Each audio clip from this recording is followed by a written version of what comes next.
After.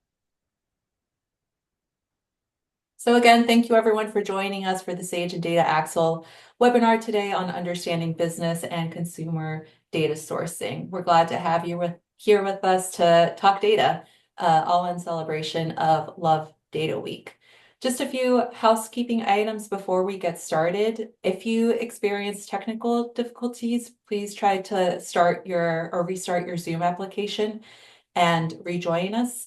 And also, we are recording today's webinar and we will be sharing it with you and all registrants soon after we wrap up today. And then finally, we do have a Q&A feature and a Q&A planned for the end of the presentation, which we feel should take about half an hour or so. Jeremy will be keeping an eye on them, so we anticipate having a good chunk of time for Q&A following the talk from Chris and Eric here with us. So I'll just jump straight into introductions. So I'll start with myself. My name is Diana Alleman, and I will be one of your moderators today. I'm a senior marketing manager with Sage, specifically overseeing Sage Data, formerly known as Data Planet to some of y'all. And over the past 11 years at Sage, I've really had the opportunity to work across both the editorial team, where I focused on collecting, evaluating, cleaning, and tagging US data sets, and also the marketing team, where I contribute my content and user expertise today. So I'll turn it over to Eric to introduce himself now. Hi, I'm Eric Freeberg. I've been with Data Axle for 28 years now. I am responsible for our consumer database, all of the sources that we receive to create that database, and then all of the processes, QA, privacy, and all of the issues that go along with that data set and managing it every month. All right, thanks, Eric. Hi, I'm Chris Fruwald. I lead the charge for our data quality and operations teams here at Data Axle. I'm going to be covering how we build high quality comprehensive data on the businesses we maintain and how you as a researcher can also leverage these sources to expand your analysis. So I've been with Data Axle for over 25 years, and much has evolved during that time, including really the limitless number of sources that are now available for business information and the amount of information being made available about them in real time in a lot of cases. So thanks everyone for joining today. Thanks, Chris. I'm Jeremy Groen. I have been with Data Axle for 14 years. I currently head up our academic vertical, and we provide a wide array of data-focused solutions to different departments across academic campuses. So I'm happy to be here, and thank you all for joining us. Thanks, all. I'm glad to be here with the Data Axle team. Just to provide everyone some context as to why Sage Data and Data Axle teams are here together today, we wanted to share a little bit about ourselves. So we each are passionate about providing quality business and consumer data solutions to the academic and special library spaces. For Sage Data, it is the largest repository of structured statistical data available to libraries today. We evaluate, standardize, and help visualize billions of data sets from over 550 US and international databases so that students and researchers, faculty, and librarians such as yourselves can connect to usable and searchable data. Data Axle is one such source provider for our premium business databases, so we're glad to partner with them in that and in today's webinar. Yeah, thanks, Diana. So a little bit of background on Data Axle. We were founded in 1972, so over 50 years of compiling business and consumer data sets. My team focuses on providing high quality, accurate, and comprehensive data to academic institutions, nonprofits, and government agencies. But outside of that, within Data Axle, we also work with Fortune 100, 500, and 1,000 companies, small family-owned businesses, and kind of everything in between. We can help manage multi-channel marketing campaigns for hotel brands, and we can also provide a list of consumers and a zip code nearby to promote your new business. So with that, we'll go over our kind of agenda for the day. So evaluating data quality is very crucial to maintaining research integrity because accurate, reliable, and consistent data form the foundation of sound conclusions. If data is flawed, Whether due to errors, biases, or inconsistencies, it can lead to misleading results, which not only undermines the credibility of the research, but can also have far-reaching consequences, such as skewing policy decisions or hindering scientific progress. High-quality data ensures that findings are reproducible and trustworthy, allowing other researchers to build on them. Regular assessments of data quality also helps identify potential problems early, preventing costly mistakes and enhancing the overall validity of the research process. In this way, robust data evaluation upholds the ethical responsibility of researchers to produce honest and dependable knowledge. So with that, Chris is going to discuss a little bit about what's publicly available, what's privately available on the business side of things, and Eric will cover that on the consumer side of things. So with that, I will turn it over to Chris, and he will take you away to business sourcing. Sounds good. Thanks, Jeremy. So Data Axle's process starts really by compiling business data from thousands of sources to help create, enhance, and maintain our business database. Now, unfortunately, as you probably all know, not all sources are created equal. Signals or data from these sources can sometimes be only 60% accurate. And that is why at Data Axle, we have a team of over 300 agents that respond to the thousands of signals these sources create on a daily basis. Our human engagement and their judgments improve precision to over 99% in production or at that point in time. Source hierarchy is also in place Chris, to direct signals I- from these sources. Chris, I'm To so sorry workflows, to yes. Yeah, there you go. Sound. Thank you. Oh, okay. Yeah, you're good. So again, yeah, source hierarchy is in place to direct signals from these sources to workflows that are best equipped to review or manage them. Now, when we do identify new sources to evaluate for business data, we research their accuracy, depth, and coverage, including what is the frequency of updates for the source? Are they getting updates daily, weekly, monthly, or quarterly? What is the source type? Is it self-reported data or compiled, for example? Self-reported data in most cases we find to be higher quality. Then what level of coverage does the source have? Is the data source private? Is it public? What are the T's and C's of public? We also look at attributes. What attributes are available from this source and what are their fill rates? So coverage of phone numbers and websites are very critical for our validation and targeting for our customers. And on that note, what is the value for customer use cases with the attributes that are available, including marketing, sales, analytics, search, and navigation use cases. So here's a high-level overview of the process. We acquire the data from the source. We then cleanse it using thousands of proprietary processes, including name standardization, removing duplicates, and improving improving addresses using hygiene software and products and services from the USPS. Then business records are processed through matching. We analyze the percentage of unique records. What is the percentage of matches? And what types of records do they match to? So at Data Axle, we retain all records that have different statuses. We have 19 million verified records. These include those that we know are open and operating businesses. We also have 35 million pre-verified businesses. This includes many that are registered with their Secretary of State, for example, but they may not have opened their doors yet. We have over 50 million suspect records. These are businesses that might be closed. They might have a disconnected phone line, for example. And then we have those that are confirmed closed by human agents. We also retain junk or duplicate records. So if reintroduced by our sources, we don't waste our time trying to validate them again. The data then is ingested and enhanced. And as mentioned, thousands of signals are generated from these sources daily. And we, again, have source hierarchy in place to control how they are ingested. Internal validation and models help improve fill rates, as well as attributes like location and corporate sales revenue, employee size plus square footage, for example. And our team of over 300 plus agents make over 25 million calls to businesses annually, verifying not only name, address, and phone, but primary line of business, other lines of business that the business might have, location, employee size, and key decision makers at that location. And because not every business answers their phone these days, we also have agents and other automated processes performing web research.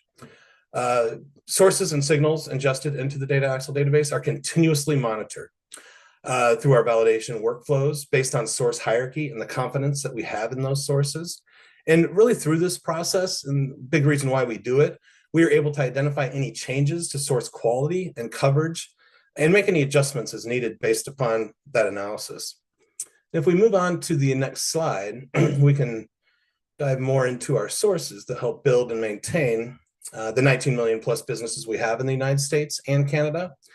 Now, although we have over 100 million businesses we monitor and other statuses that I had mentioned, these 19 million that are verified to be open and operating are most valuable to our customers. We also have over 150 million executives or key decision makers at these businesses.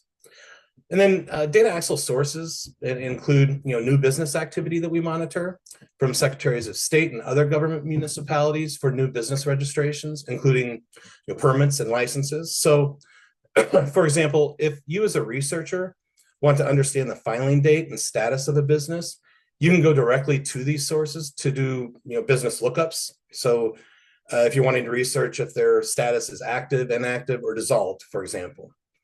We also collect new domain registrations and new phone connections from our telco providers, plus directory assistance.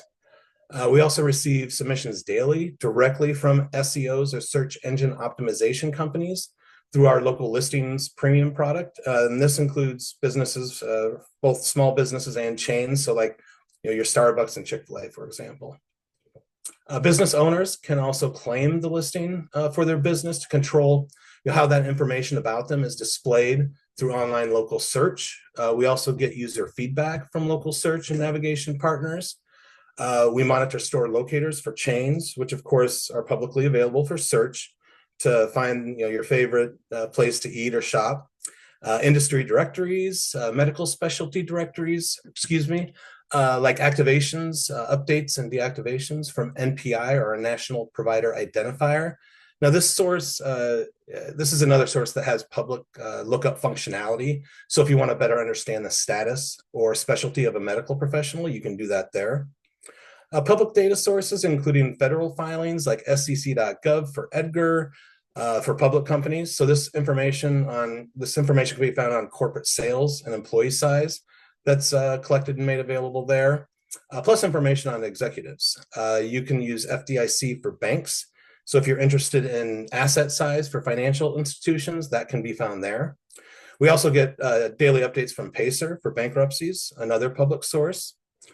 News alerts, press releases, we monitor those for openings and closings, mergers and acquisitions. Again, our tele-research team makes over 25 million calls to businesses per year, validating not only that additional information, but what is their operating status.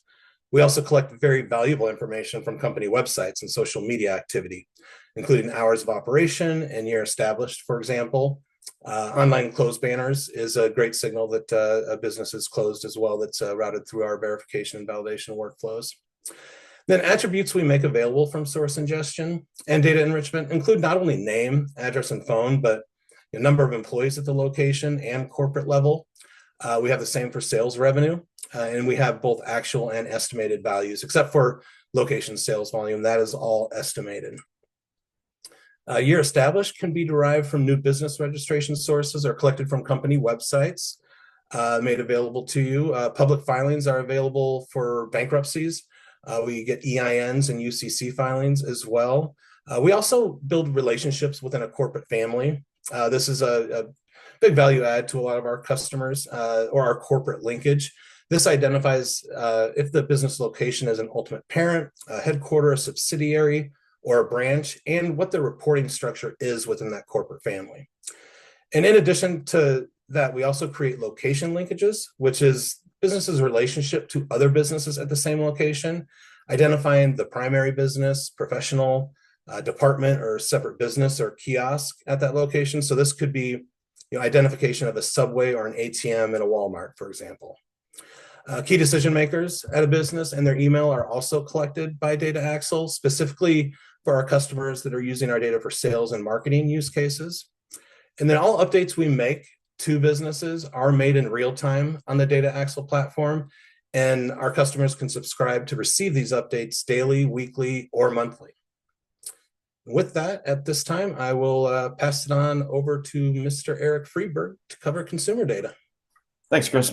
All right, so for consumer data, unlike business data, on the consumer side, really the only source of public record data that we get directly is that bankruptcy data that Chris talked about. So we have a subscription to PACER, which stands for Public Access to Court Electronic Records, that we go access every evening, and we download all of the bankruptcies, both business and consumer.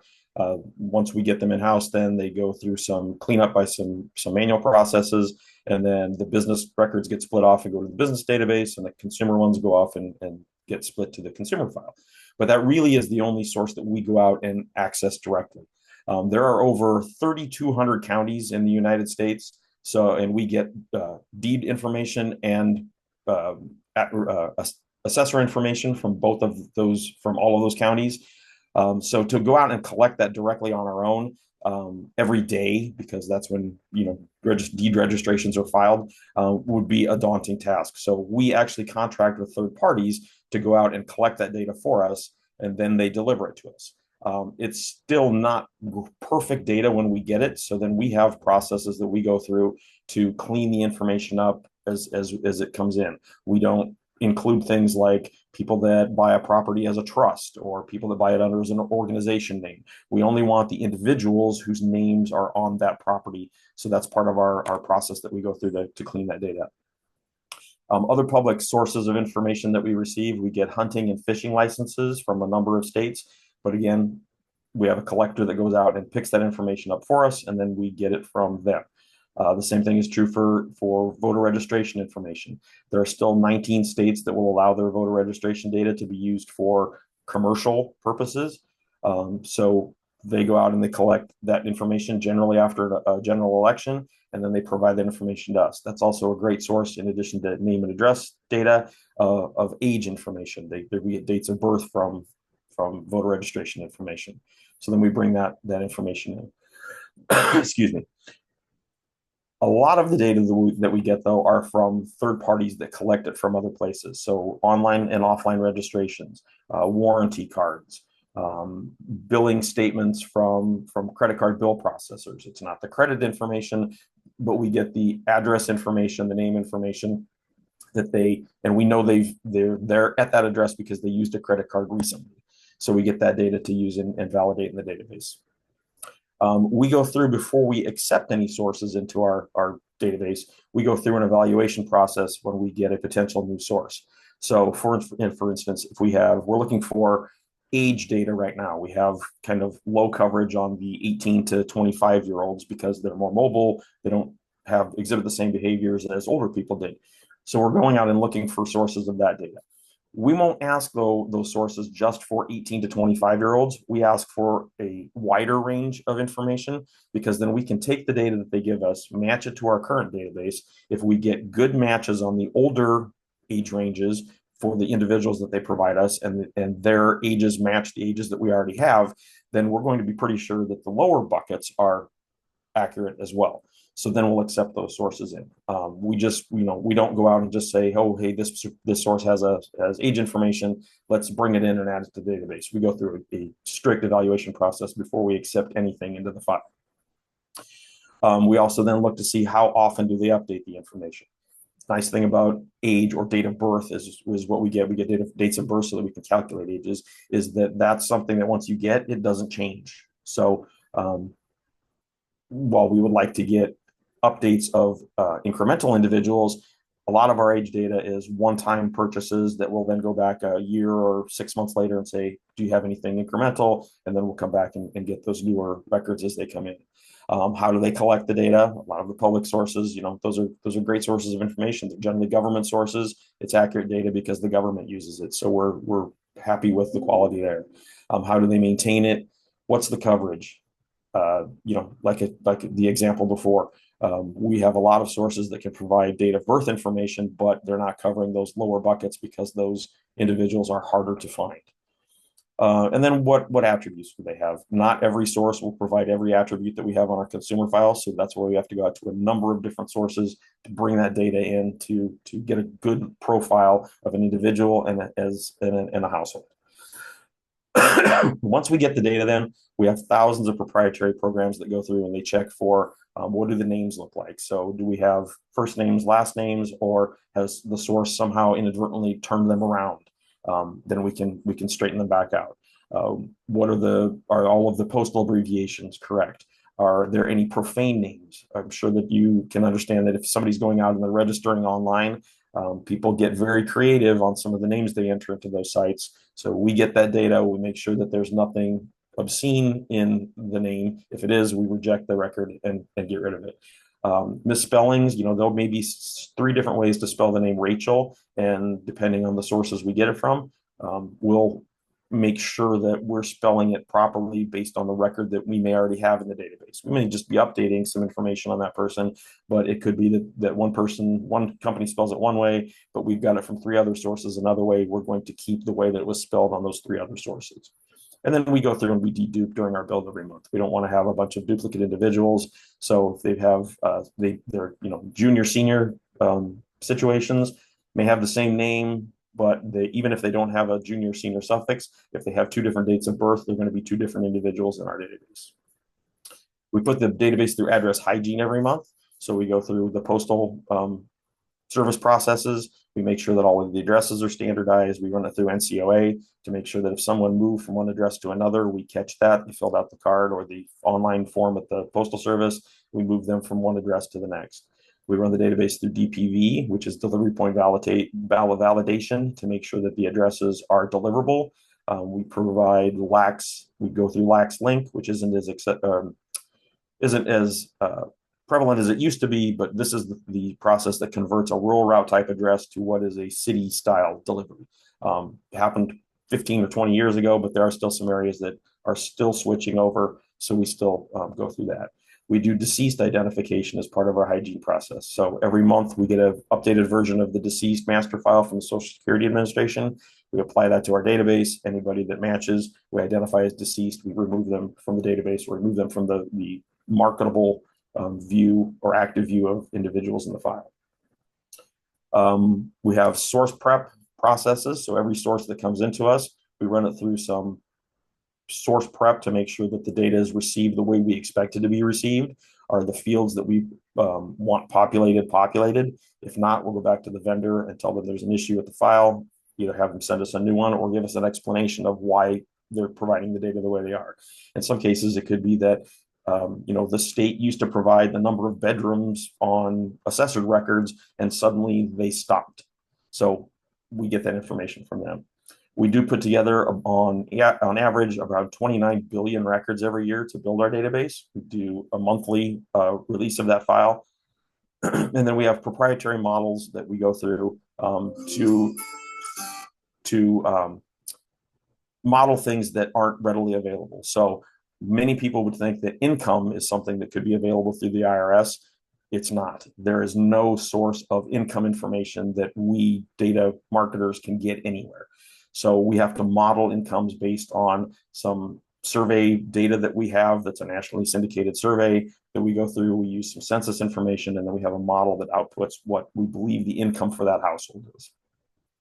And then everything in the database has a start and stop. So we start a build, it goes through a certain number of processes, and then there's a stop to make sure that everything worked the way it was supposed to before we kick off the next step.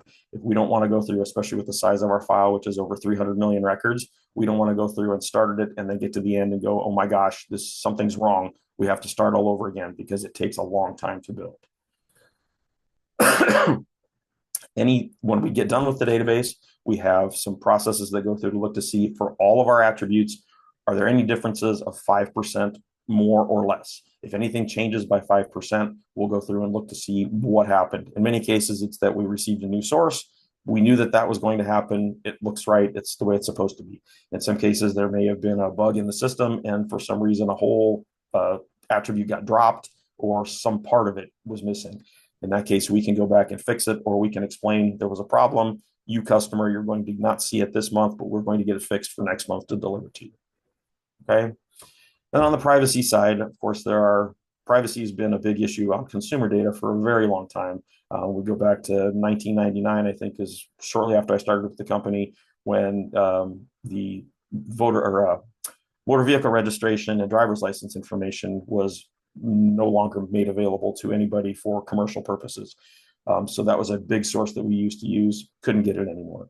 More recently, we've got, all of the states that are passing privacy laws. We've got the CCPA, you've got GDPR, which we do abide by, even though it doesn't necessarily cover us because we don't have foreign people of foreign countries in our data file, but we still abide by it because somebody that's covered by a foreign government may live in the United States, and they could consider that, that it does cover them.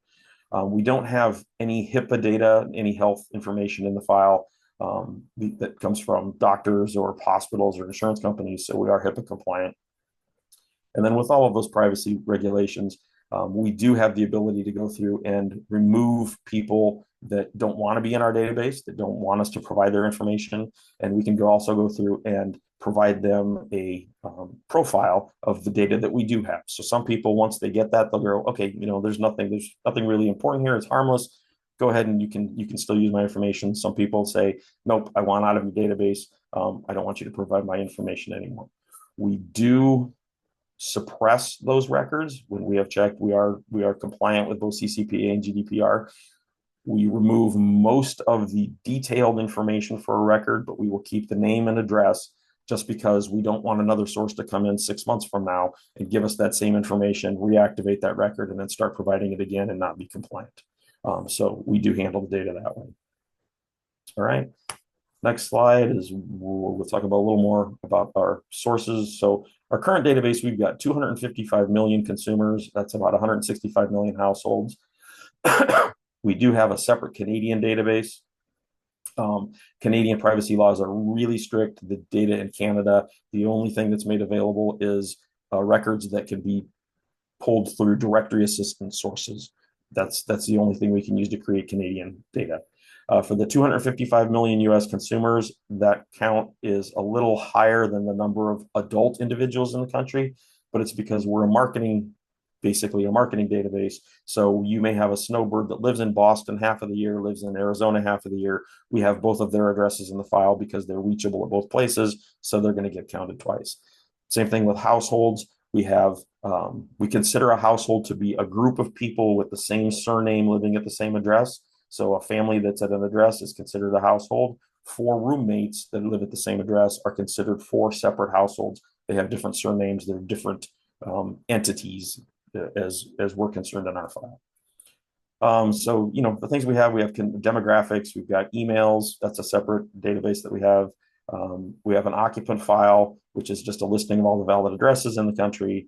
We do have public records in the database. We name homeowners, and we have new movers. So the sources that really go in, like I said, are those real estate tax and deed information. The real estate data, as a person purchases a property, we get the deed registration from the county. We add that record to the database as a brand new record. For people that have owned their property for a long time, we get the annual tax assessment files. They can give us any number of pieces of information, basically name and address, the price of the value of the property. Some counties will go as far as telling you, is there a fireplace? Is there a pool? How many bedrooms? What's the square feet? How many garages, etc.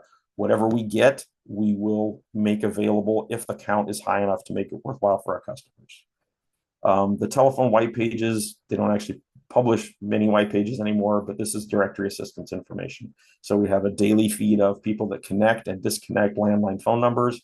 There are still people that do that. And we get that information daily. Like I said, the credit card transaction information, this is just billing statement information. Someone's used a credit card, they used it recently, and here's the type of credit card that it is. The bankruptcy data that we get from Pacer, that is downloaded daily. We have a weekly public record file that we make available, and then consumer bankruptcies, they will go into the consumer database. Voter registration information from those 19 states that make their data available publicly for commercial purposes.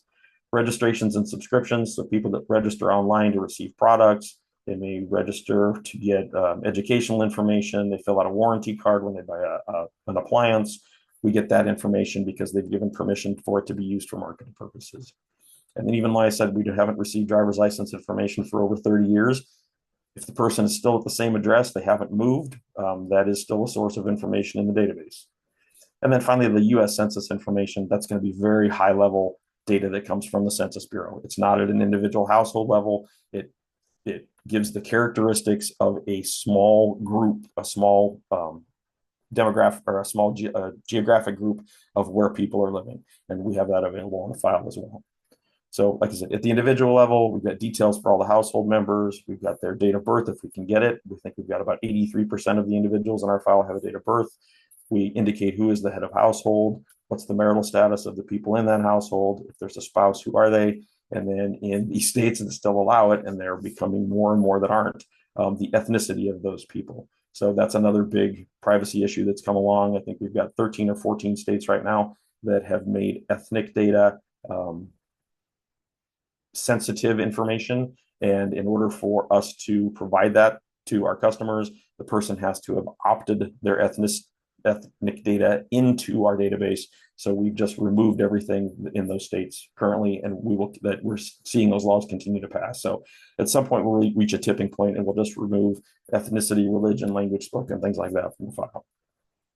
At the household level, these are things that apply to everybody there. So what is the phone number? What's the income of that household? How big is the dwelling, location, presence of adults and children? What's the home value? And then when you get to the neighborhood level, that's your very high level information. The census information that gives you just a picture of what does that grouping of people look like generally at the block group level. And it's all statistical data. Right? So that's it for me. I'm going to pass it back to Diana. Thanks, Eric. I'm gonna stop sharing my screen because that was the last that was the last slide there. Thanks again, Chris and Eric, for your presentation. I think we can move into the Q&A portion now. Jeremy has been monitoring the chat. Jeremy, do we have any questions that have come in? Yeah, we do. We do have a few. Chris, there's a couple that'll start with you. The first is, do you provide information on private companies too? Some databases only provide information on public companies. So I think I know the answer to that one, and that is yes, we do have information on private companies in Data Axle and also within Sage as well. So I don't know if you want to expand on that, Chris, but yeah, short answer, yes. Yes, absolutely. And that is, one huge value of our database is we specialize in the compilation and validation of those small businesses. That's why we make all the telephone calls that we do, making over 25 million per year to businesses, is to make sure that we have not only great coverage of small businesses, but also their operating status and additional details about the business available to our customers. So there's only around really 10,000 public companies.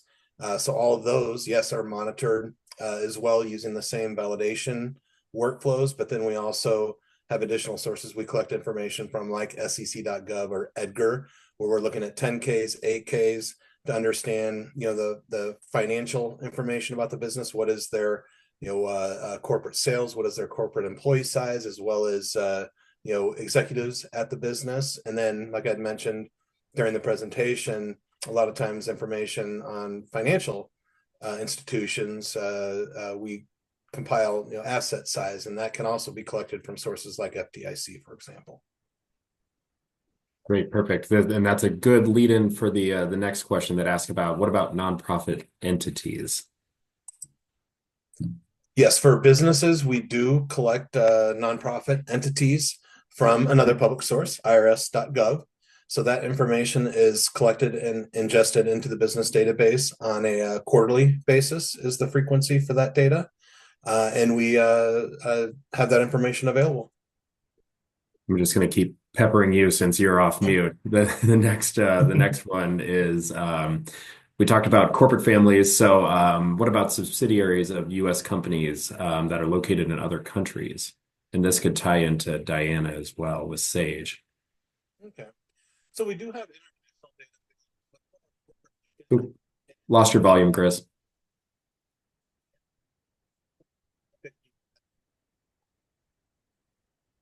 I saw someone had mentioned that I was hard to hear, but can you hear me now? All better. Yep, perfect. Okay. All right. So the question is on international data and linkages. We have international data available, but for corporate linkage, that is limited to just the United States and Canada.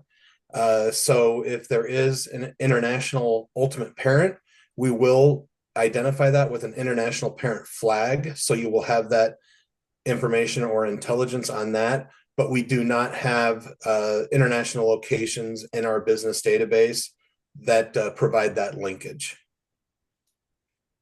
And Perfect. I can Okay. I Or can go ahead, add, Diana. I was going to ask, is this in relation to the question on Saudi markets? It was not, but Oh, that's a okay. good reason for that one. So the question on Saudi markets for you is, are sources including the local Saudi markets because we would like to present Data Planet to local Saudi consultation companies? So Sage Data, formerly Data Planet, does have over 30 international databases, including ones from Exchange Data International, which gives you kind of insight into performance of companies on the stock market, regional stock exchanges especially. And then we also have, of course, data from IMF, WTO, World Bank, that gives you that kind of macro industry uh, landscape view of the area. So I'm happy to get in touch directly to share more information on that. Perfect. Thank you. Um, for Eric, could you talk about how race and gender are modeled, or excuse me, this is for Chris. Could you talk about how race and gender are modeled in the business data? Yes, so that information is assigned using tables, so ethnic tables, and you're looking at first and last name both together. But then, with first name, sometimes being unisex, that sometimes could be blank. Perfect. Thank you. Okay, the next question is, if we find errors in the Data Axle residential consumer database, who should we contact, or what is the process for changes? So if you're looking in a database like Reference Solutions, there's a content feedback within each individual record. So you can send that record directly to us, and our content feedback teams will take a look at each individual record. And as long as we can verify those changes, we can get them updated in the database. And I'm sure Chris and Eric can expand on that a little bit more eloquently, as I can't spit out that word. Or did I cover it? I think you covered it well. Perfect. Okay. All right. Next question. Is this data archived? Yes. We have historical business data archived back to 1997. So they're annual snapshots of the data. So it's going to be exactly like it sounds. It's going to be a snapshot of our business database at that point in time. So from 1997 annually all the way through 2024. And on the consumer side, we have historical data back to 2006, the exact same way. It's just a snapshot of our consumer database at that point in time. All I'll right. also just add, sorry, briefly about Sage Data, because this was actually just settled the other week. We also have an archive policy for Sage Data, so any data sources that no longer update or no longer have the data sets they previously published are archived and flagged on the interface so that users are aware of their archive status, in case that's helpful. Awesome. Thank you. And then another one for you, Diana. Is there a link to academic studies that have used Sage data sources? No, that's a good question. I don't have an answer right off the top of my head. We don't track the DOI links created within Sage Data that are used within research studies. We do have examples of how it's used in research and instructional scenarios by faculty, but we do have DOI links that researchers can use to ensure persistence of the data set access for themselves and then for anyone who's reviewing their work. But I can dig into that answer if that kind of overview wasn't helpful. Perfect. For Eric and Chris, what is Data Axle's longest standing data partnership? If we wanted to start with business first, I can chime in on that. We have dozens of long-standing partnerships in place with SEOs that I had mentioned during the presentation are search engine optimization companies through our local listings premium product. So these businesses submit listings on a daily, weekly, monthly basis. Again, these are companies that manage business listings for online local search optimization, so they can be seen the way that they want to be seen, in that space.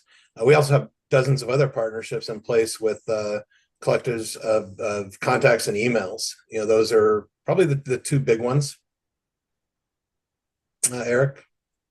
Yeah, on the consumer side, I wasn't around then, but our consumer database is a combination of a couple companies that we acquired over time. One of them was Donnelly Marketing, and Donnelly Marketing had an arrangement with a very large magazine subscriber source. It's been actually a barter arrangement. They provide us data, and we do data processing services for them, and that goes back probably 50 years or more at least. So, I mean, Donnelly Marketing was actually started back in the early 1900s as a company that went out and got vehicle registration information as cars were first coming into fad. And they started to compile that data, and that's how the company started. And then we acquired them in 1999. Awesome. Next question deals with financial statements. So they asked if we have detailed financial statements, financial ratios for some financial institutions or corporations. So Chris and Diana, this might be for you both. Yeah, so at Data Axle, we have, and I mentioned this earlier, we'll have corporate sales volume for, the ultimate parents or headquarters of corporate families. And we'll have location sales volume for independent locations or branch locations that are linked to an HQ or ultimate parent. But outside of that, we are looking at other sourcing to get some of that balance sheet or financial information. But at this point in time, that's not available, but it is something that we can potentially broker. For Sage Data, we do have a database available called Core US Fundamentals from a source provider called Sharadar. And within that, we have company financial data down to the public company level. And that includes, capital expenditures, goodwill assets. So that I think is probably along the lines of what you're interested in. And if you want more information, I can get in touch directly if you like. But it's pretty fascinating actually looking at it. I was looking at Google and Amazon and Apple just yesterday, and it's fun to see like their R&D expenditures. Mm-hmm. A question again for you, Diana, and I guess for Chris as well. How will the loss of government data impact availability through your products? It's a good question. I think there's a lot going on in the moment. We're closely monitoring the actions as they're kind of occurring by the new administration and kind of assessing their impact on our communities, the research communities, our customers who have access to Sage Data and Data Axle, and also the long-term impact for our resources. Again, things are changing so quickly, but at the moment, we're focused on kind of taking it all in, and we'll be communicating any updates as soon as we kind of understand the impact with our customers as needed. But I'll point back to, I think, our archiving policy that we talked about earlier. So that you're reassured if you have access to Sage Data and Data Axle. I think you can feel assured that the data that has been collected is safeguarded. Perfect. Okay. Let's see. For Chris,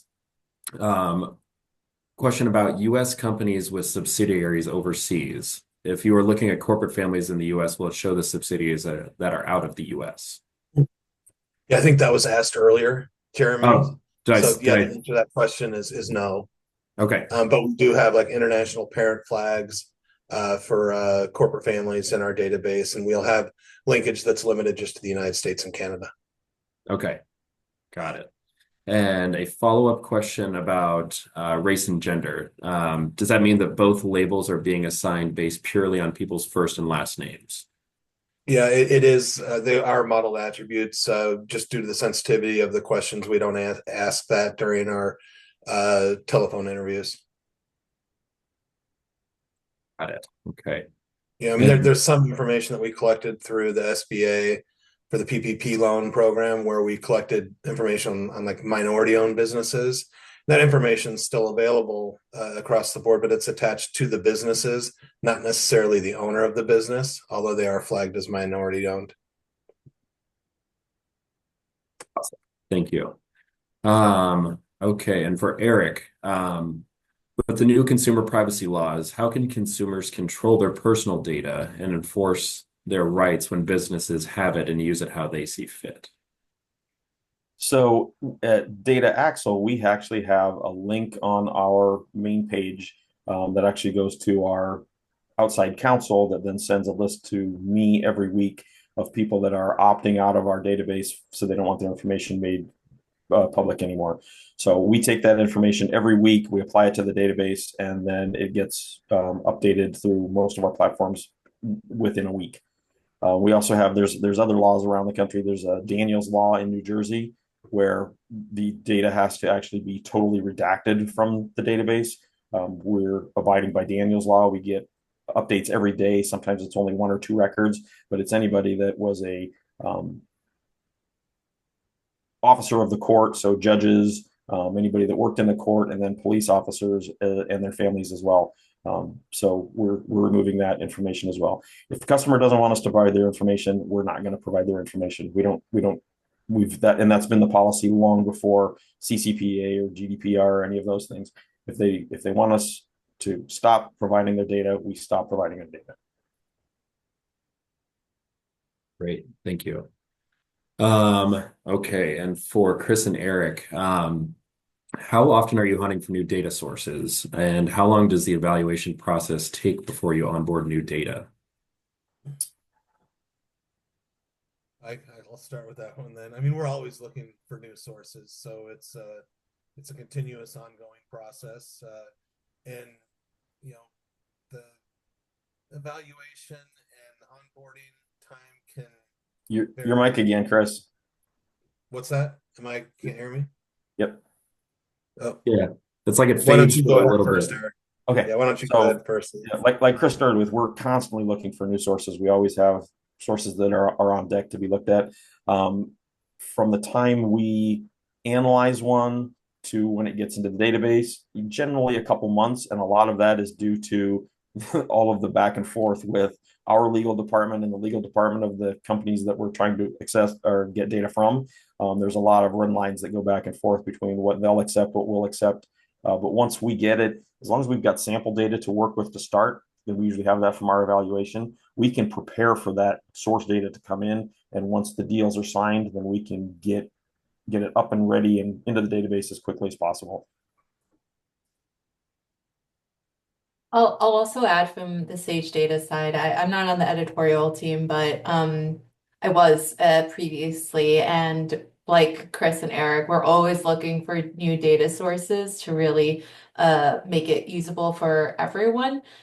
We do encourage customers to get in touch if they have a request or an idea for a particular data set that they know of that they want added to the repository, and after that it goes through the editorial evaluation process to see if it's possible and if it's a good fit for our platform.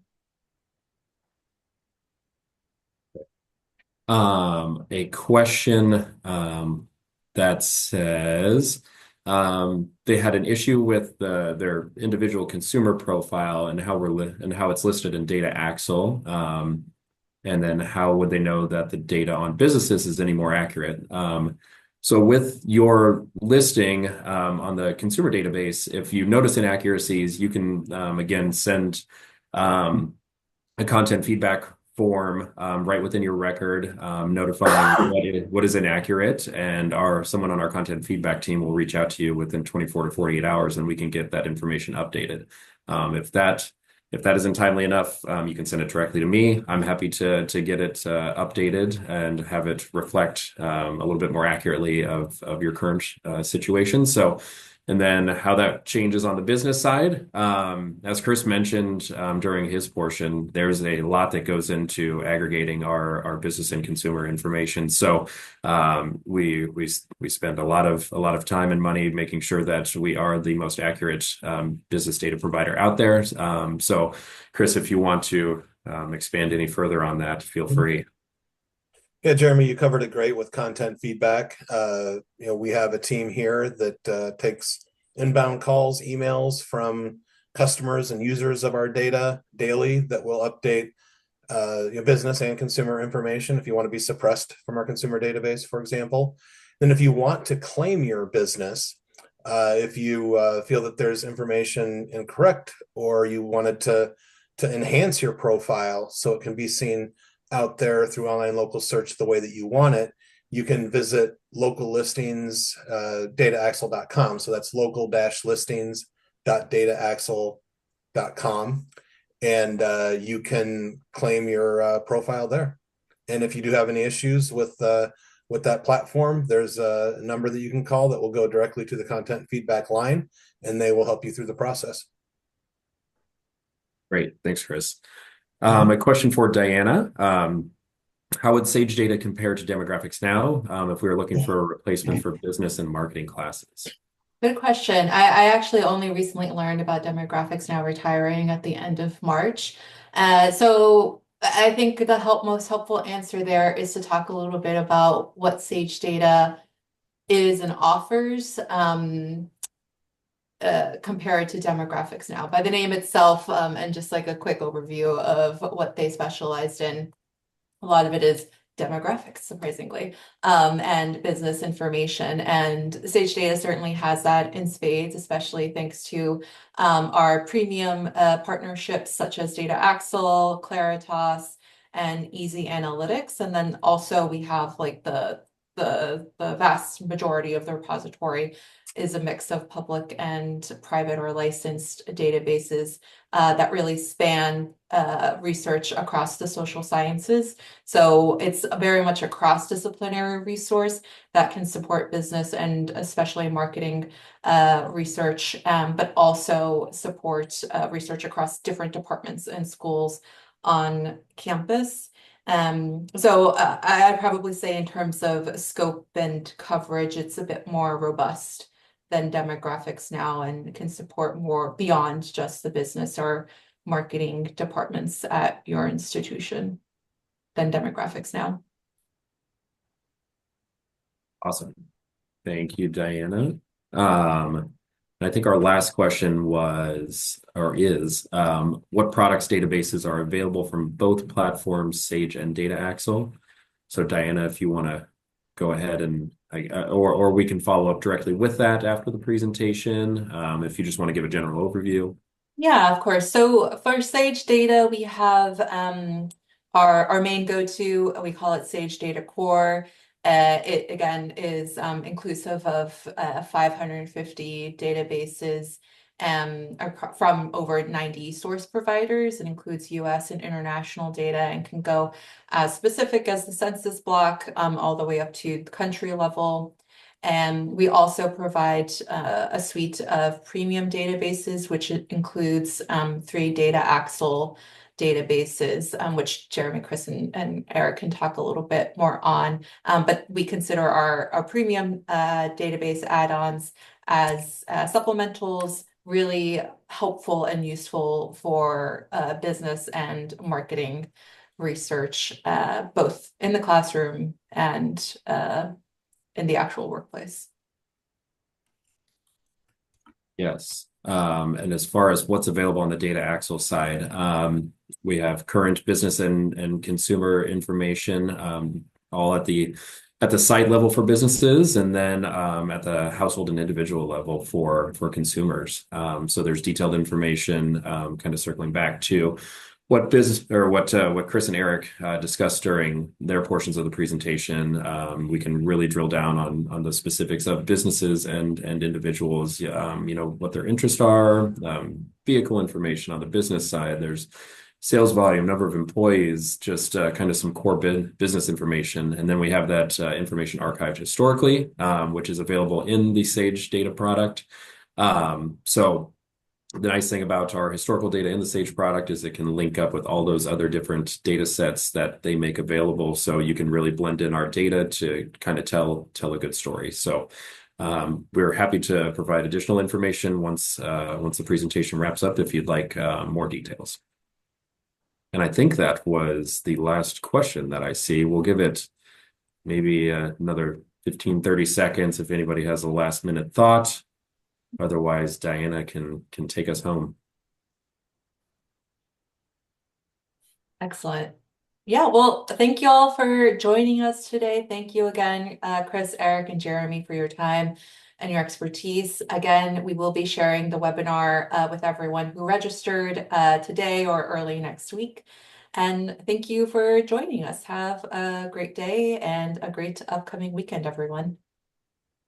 Thank you. Thanks, Thank everyone. you. Bye-bye. Well, Goodbye.